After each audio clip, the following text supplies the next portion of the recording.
ଆଜି ଆମର ଗୋଟି ବାଇଗଣ ତାୱା ଭଜା ହେଇଛି। ଦେଖ ଗୋଟା ବାଇଗଣ, ଆର ଭୁଣ୍ଡି ବି ଛଡ଼ା ହେଇନି। ଏଇଟା କେମିତି କରାହେଇଛି, ମୋର ଗୋଟେ ୟୁଟ୍ୟୁବ୍ ଚ୍ୟାନେଲ୍ ଅଛି, ମୋ ହାଣ୍ଡି ଚୁଲା। ତା ଦେହରେ ପୁରା କେମିତି କରାହେଇଛି ଆର ପ୍ରୋସେସ୍ ସବୁ ତା ଦେହରେ ଅଛି। ଆପଣ ଦେଖିବେ ଆଉ କରିବେ, ଆଉ କେମିତି ହେଲା ପରେ କେମିତି ଲାଗିଲା କମେଣ୍ଟ କରି ଜଣେଇବେ।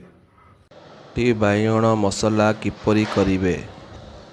ଫାଷ୍ଟ କଡ଼େଇରେ ତେଲ ପକାଇବେ, ସୋରିଷ ତେଲ। ସେଥିରେ କଟା ହେଇଥିବା ବାଇଗଣ, ଗୋଟି ବାଇଗଣ, ତାକୁ ଚାରିଫାଳ କରିଦେବେ। ଭୁଣ୍ଡି ଥିବ, ଭୁଣ୍ଡି କାଟିବେ ନାହିଁ। ତାପରେ ତେଲରେ ପିଆଜ ଆଉ ଅଦା ରସୁଣ ପେଷ୍ଟକୁ ପିଆଜ ପକାଇକି କଷିବେ। ତାପରେ କଟା ହେଇଥିବା ଟମାଟୋ ସେଥିରେ ପକାଇକି ଭଲ ଭାବରେ କଷିଦେବେ।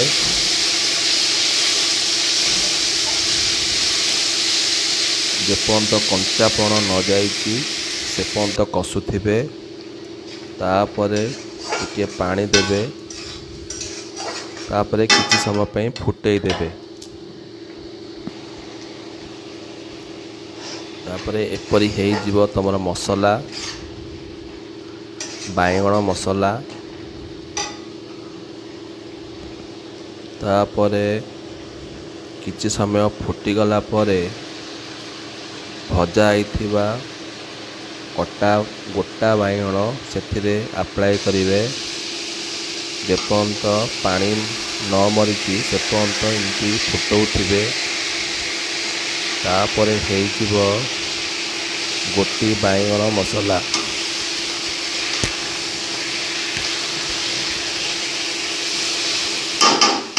ଏପରି କରି ଖାଆନ୍ତୁ। କିପରି ଲାଗିଲା ମୋତେ କମେଣ୍ଟ କରି ଜଣାନ୍ତୁ।